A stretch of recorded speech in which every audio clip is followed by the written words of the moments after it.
Bismillahirrahmanirrahim and Assalamu alaikum.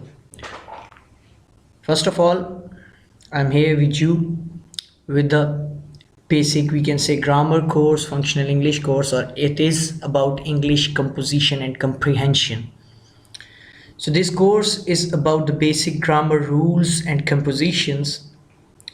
That's why we are starting with the very basic concepts of the sentence structure. What are the basically parts of a sentence? We'd like to start with it. So, welcome, dear students. Hopefully, you know a little bit about the basic sentence structure or basic parts of the sentence. But now, in this lecture, we will try to cover the basic parts of the sentence. So, to remember, there is a difference between parts of a sentence and parts of speech. So now today we are not talking about the parts of speech, we are talking about the parts of sentence. And the parts of sentence are subject and predicate. So by the end of this lecture, we'll try to know or understand the main concept about these parts of sentences, the subjects and predicate, and compound subjects and compound predicates, how do they work and how we can use them in the sentences, and what can be the problems while we are using them regarding their agreement or few other things. So let's start first with the parts of sentence. There are basically two main parts of a sentence. Number one is subject and number two is predicate. So we will try to understand these both parts in different aspects. So overall, there may be two different kind of subjects. One subject may be in one sentence doer of an action, or it may be a topic, main theme of a sentence. This is called subject. And predicate is the verb, mean action, and rest of the words which are related to the verb. Or in this kind of sentence where topic or main theme is a sentence, verb may be a linking verb, a connecting verb, or it is completing the sentence. So basically, we can, if we oversimplify this concept, we can say that subject is that part of the sentence about which something is being said, mean, or action which the complete sentence display, the person, the main theme of that action, who is performing that action. So simply the most simplified things about which in the sentence we are talking about, whether that thing is performing the action or that is main theme, that is called the subject. So here we have two examples. In the first one, here we can see Ali is a good boy. Here we are talking about Ali. And in second sentence, Ali strikes the ball. In both of these sentences, basically we are talking about Ali. So the part of sentence about which something is being said, this is the most simplified. Now we can say mostly the subjects are nouns or pronouns, and sometimes their extension mean noun phrases, or like these we can expand them like noun phrases. So we have oversimplified it like the part of the sentence about which something is being said. In both of these cases, something is being said about Ali. But there is slight difference as well, if we want to notice this thing. So what is the difference? The difference is here Ali is the main theme or topic. Although we are talking about Ali, but here we are just talking about his good quality. We are not discussing about any of his actions. So here we can say that Ali is this second kind of subject. This is main topic or main theme of the sentence. Now, further categorization of this oversimplification or detail of this oversimplification here in the second sentence, although here we are also talking about Ali, but here we are talking about the action of Ali. What Ali did or what Ali does. What Ali does? Ali does strike the ball. Ali strikes the ball. So here, what earlier on I have discussed, this is doer of an action. So now Ali in both of these sentences is the subject because something is being said about him. This is simplified thing. And in both of these sentences, if we look in detail, in one is Ali main theme or topic, who is not performing any action, but we are talking about his quality. And in second one, we are talking about his action, what he performs. So in both of these cases, Ali is the subject. So this is about the subject. Now let's move on towards predicate. Predicate, we can say the second part or not necessarily second part. Most of the time we consider is the second part, mean after the subject the later part that starts with the verb, that is called predicate.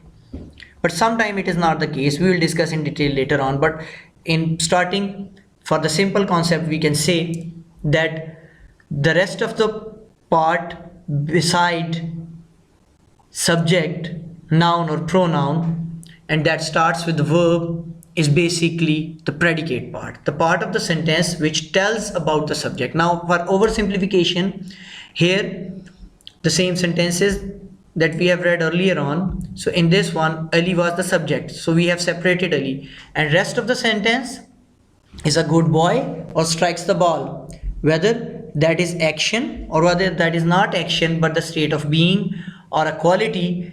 In both of these cases, this is predicate. So is a good boy and strikes the ball, these are the predicates. So who is the good boy? Ali. So predicate talks about the subject, it speaks about the subject. Who performs the action of striking the ball? Ali. So both of these referring back to the subject, so these are the predicates. And another thing, these are the verb parts of the sentence. Here we can see is the verb, here strikes is the verb. So this whole underline phrase is here predicate, here this whole underlined phrase is the predicate. Both are talking about Ali, which is the subject. So now there may be different kinds of subjects and different kind of predicates. So let's move on towards different kinds of subjects. There may be a simple subject or there may be a compound subject. So let's talk about the simple subject. Simple subject is simply oversimplification. For oversimplification, one place, person or thing or idea, mean the subject is simple. A simple subject is a single noun or a pronoun connected to a verb. Normally, the simple subject of a sentence will come before the verb. As I have earlier on told you that it is not always the case. Again, I am telling you, normally, I have used here the word normally. So this word normally tells a lot. So you should think in the lecture what words I am using. I have not written here all the time. If I am writing here all the time, then this is the case all the time. But normally or usually it is the case that a simple subject comes before the verb, but it is not all the time. So here Ali is coming before the verb, Ali is coming before the verb, and this is a single noun, single proper noun. This is a single proper noun. Even if we write it, he is a good boy, even in that case he is a single pronoun, so that is also he is also the simple subject. So simple subject usually contain only one word An unmodified place, person or thing or idea. Mean Ali, a single word, that is called the simple subject. So it may be noun or pronoun, whatsoever it is. Now what can be a compound subject? Compound subject is a subject with two or more simple subjects. Here you can see Jack and Jill. There are two simple subjects. Mean if we say like this, if we take this one out, we say Jack went up the hill. Jack is one single subject. And if we are saying Jill went up the hill, then this is one single subject. But when we are combining both of these, here like this one, so Jack and Jill, so two simple subjects are combined together to make a compound subject. So from two simple elements we are making one compound subject.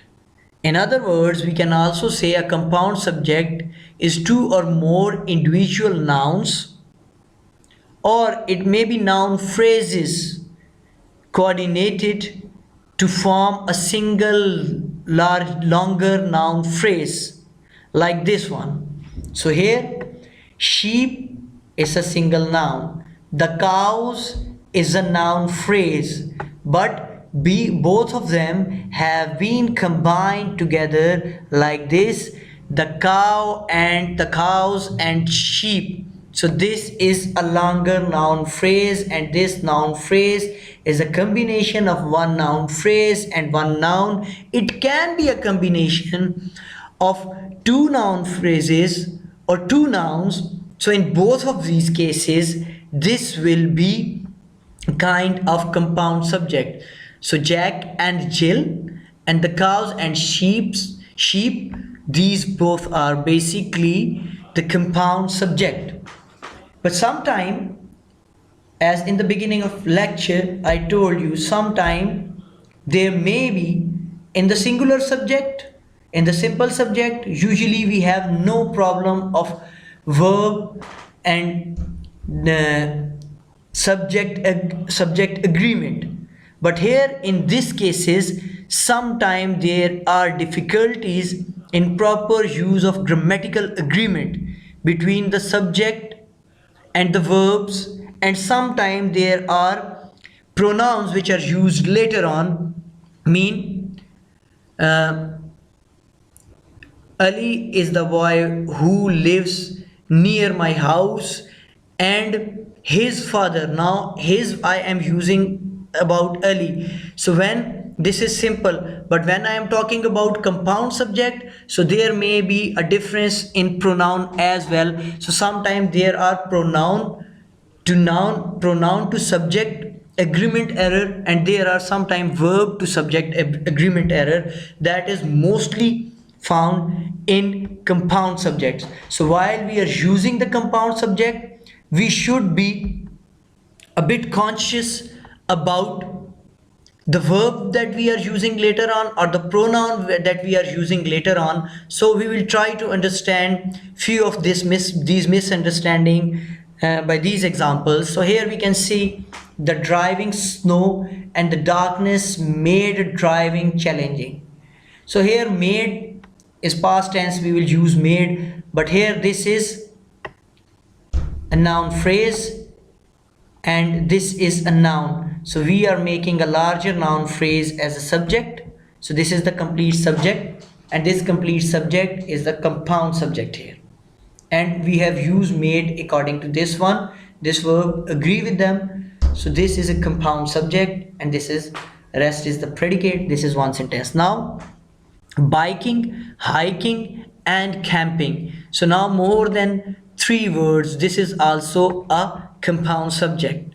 So here camping is not a single thing only. We have conjoined them by this word, and sometime we made compound subject and we combine the simple subjects or noun phrases with the word and. Sometimes we combine them with or nor. We will discuss later on. So a and is equal to, we can say, the plus sign or addition sign. So that's why this is like a plural and we are using the plural verb here accordingly. So now move on to the third example here. Here I have not highlighted the compound subject so that you may assess it easily. So a fool and his money easily parted.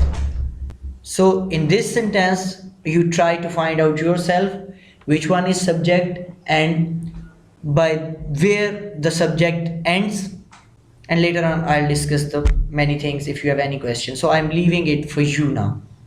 So now, time or tide waits for none. So here time is one noun or tide is another noun. So now I am conjoining this compound subject here. This is compound subject for you. Let me make it easier for you, time or tide, and this is combined by this conjunction or. Fine. So here when I am conjoining this one for or, so this tells time one thing or tide another thing. This is not like and while we were using this conjunction. So that's why we have used the word waits. Here we have used the singular verb while we are using the two subjects. This is two simple subjects. So this is a compound subject. We are using two simple subjects. So why we have not used a plural verb here, though we have used a plural verb here. So one thing is simple. So here we have used and all the things are adding up. So that's why this is plural and we have used or. Here time or tide, it means this or this. We are not adding this. We are giving the choice this or this, any one thing. So that's why we have used waits. That's why we have not used wait, which is a plural verb. You know very well the singular and plural verb when we are using the present indefinite tense as we have used here. So the singular subject takes the verb plus s or es form. So this is verb plus s or es form, and we have used two simple subjects here. Mean there is a compound subject, but this compound subject is joined through or. That's why we are using here a singular verb. We are not using here a plural verb. So but there is another exception, so let it make more clearer for you. Moving on to the next example, the rangers and the campers see the bear or the campers. Now rangers or the campers, here this is a compound subject. There are two rangers and campers. Now why we have used see here? Now we have used the plural verb. Why we have used the plural verb? Although here we have used also two different entities, rangers and campers, and two different entities are joined with or, not and. But why we are using the plural verb here?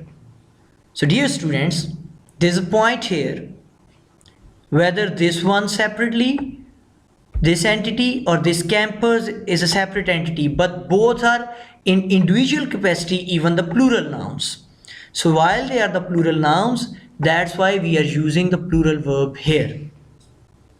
And then there is another exception after or. Mean if we are conjoining the two simple subjects and making a compound subject and we are using or, then this verb is used according to the adjacent one, according to this one. For example, if here is not campers but here is camper, then we will use here sees, because this singular verb is used according to its adjacent one.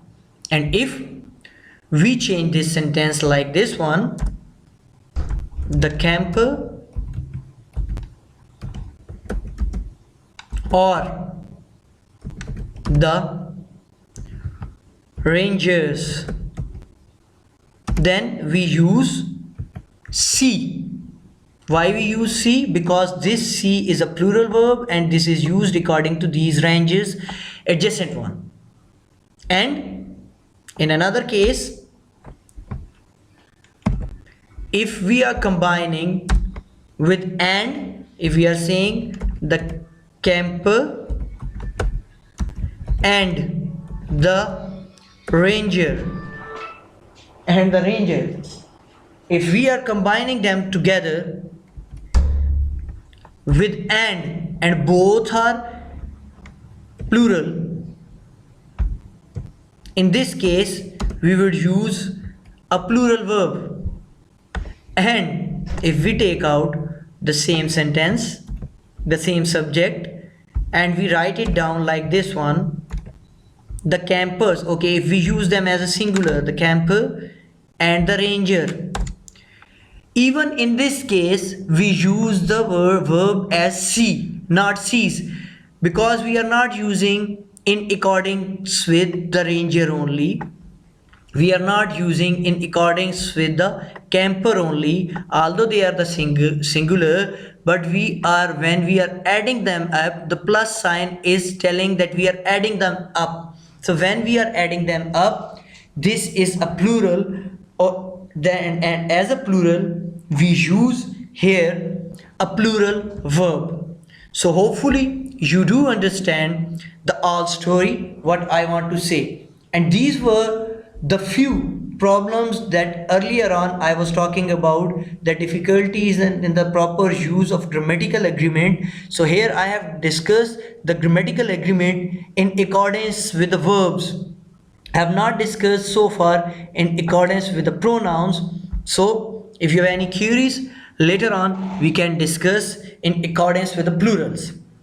So this was about compound subject and simple subject and their usage.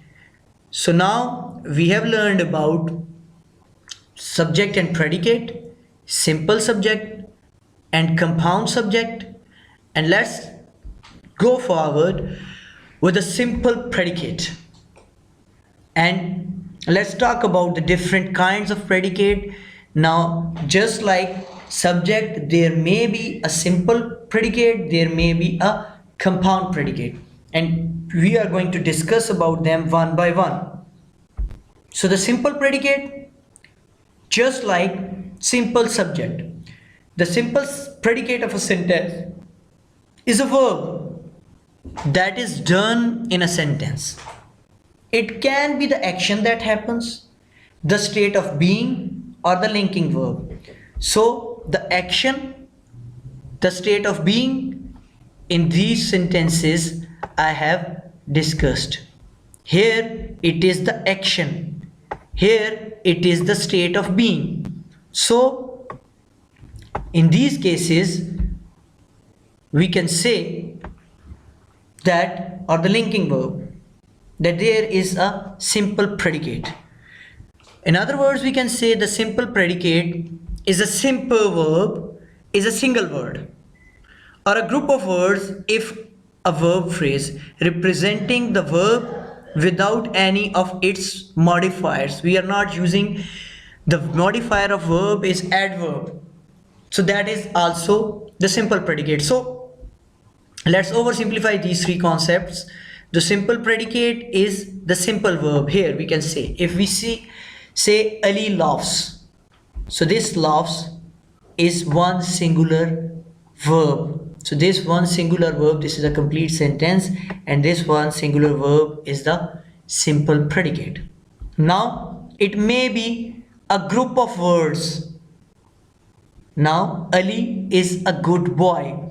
This is a group of word, and is a group good boy, this group of word is the state of being, and we have used is here as linking verb. So this sentence basically is marking the group of word when we are simplifying here, and also is marking these two terms here, the state of being or linking verb. There is no action in this sentence, and here Ali is the main topic or theme. So this is one thing. Another one here, strikes the ball. This is also, strike is a singular verb. The ball, this is complete verb phrase. So this is also the group of words if there is a verb phrase, and this is about, it can be action. Now strikes the ball. Striking the ball is an action. So that action is taking place. So this marks this one. So accordingly, I have explained all this definition and its aspects. So Ali strikes the ball. In this sentence, this is a verb phrase and it is action that is happening. In second one, Ali is a good boy. This is a verb phrase and this is about the state of being or linking verb.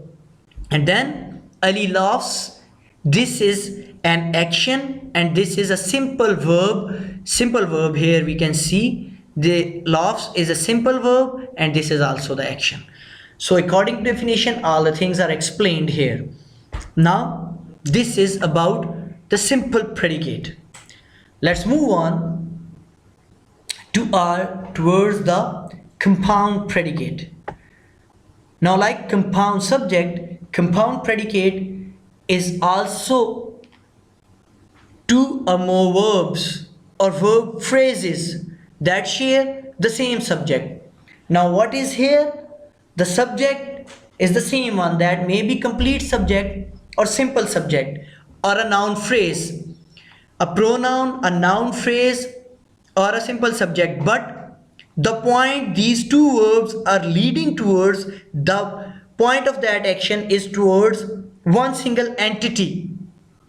So that is a compound predicate. So in compound predicate, they lead towards that single entity. They talk about, or the actions are about the single entity. So these are called compound predicate. Two or more verbs or verb phrases that share the same subject. The same subject. Like here, the cat is the one subject. And then there are two verbs, chased and caught, joined by the conjunction. Now these two are joined by the conjunction and here, similar to the simple subject, compound subject. So a compound predicate may also include additional words that give more information about the verb or the verb phrase. Mean we can add up different adverbs or other things as well in our compound predicates. Now here we can just explain it through another example. Here, bad management. This is now single point of action. Only one management we are talking about. So the subject here is the same. Now what it does? Hurts or. Now here we are conjoining the compound subject with or, similar to the compound subject as we have joined them. Hurts or sometimes destroys a company. So here hurts and destroys are the two compound words, and here we are talking about the verb phrases in a sentence. Now this is the verb phrase, sometimes destroys and then sometimes is as an adverb which is explaining about destroy. So we can use these additional words here as well. So this is about the compound predicate.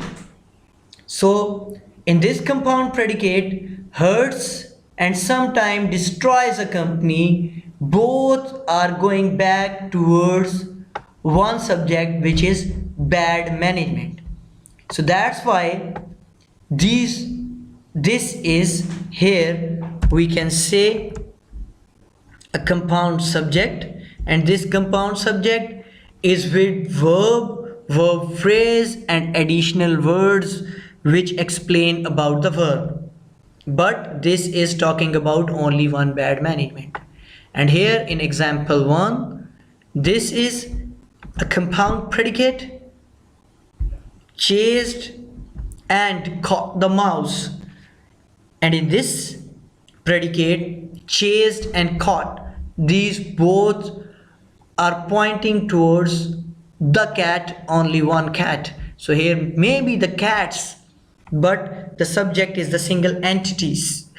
Whether it is another case singular or plural, it doesn't mean another thing that if this is plural, then this is not compound subject. This is not the main concern. Here the same subject we are talking about, the subject is same. If there is a group of cats or there are the cats, the subject is same. It doesn't matter whether this is singular or plural, but it matters if there are two or three other subjects, different subjects. So this is not about cats or cat, this is about single entity of subject. And when the same subject is used for two different verbs, and these different verbs are joined with and or are, or joined together, and they are pointing back towards a same subject, these are called compound subject. So you should practice the compound subject, compound predicate, simple subject and simple predicate. And if you have any problem, you can let me know. So far, this is your first lecture, and in your class, I'd like to ask something about them, and I'd like to ask few practice sentences and using these compound subject and predicates, or identifying these compound subjects and predicate. So by then, take care. Allah Hafiz.